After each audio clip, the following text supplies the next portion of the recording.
Le Tour du Maghreb, le Tour 2, c'est un concept qui a préexisté au Tour du Maghreb puisqu'on l'a fait en France. On a fait le Tour de France avant le Tour de France cycliste. On a fait le Tour des États-Unis avant la réélection d'Obama. Et au fond, c'est un engagement de notre chaîne qui veut que l'humain, les citoyens de ce monde soient au cœur de nos programmes. Donc, à l'heure du numérique, du virtuel, il nous a semblé qu'il était important d'aller au plus près des gens. Et cette caravane où il y a 3 journalistes, chacun dans une des langues de France 24, qui sillonne le pays, qui au hasard des rencontres peut aussi faire des reportages qu'on n'a pas prévus.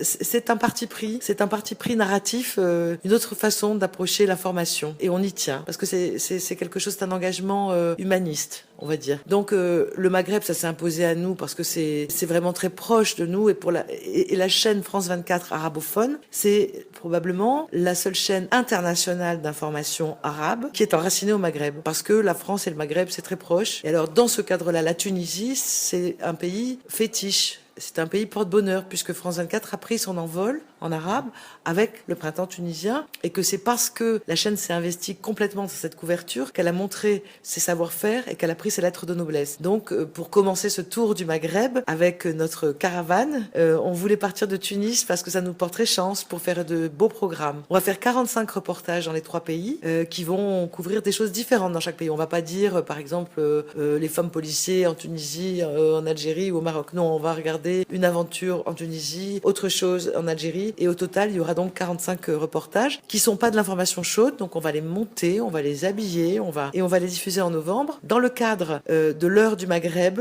qui a été lancée cet été sur France 24 arabophone, parce que le Maghreb a énormément d'actualités qu'on a voulu lui dédier chaque jour une heure spécifique. Maintenant qu'on l'a lancé en arabe, nous avons un certain nombre de francophones qui nous disent mais nous on veut l'heure du Maghreb en français aussi. Et donc on est en train de travailler pour 2014 au fait de lancer l'heure du Maghreb pas seulement en arabe mais en français. Et pour le monde, et en anglais aussi. Ça, c'est un point intéressant, c'est-à-dire qu'on a un journaliste anglophone avec nous, parce que le monde anglophone est moins proche du Maghreb. Donc pour toutes ces raisons, on a lancé cette émission qui vient s'ajouter à notre couverture de l'actualité, qui elle continue comme avant, avec des envoyés spéciaux, avec des correspondants, avec du hot news, ça on continue. Mais c'est un angle supplémentaire pour découvrir le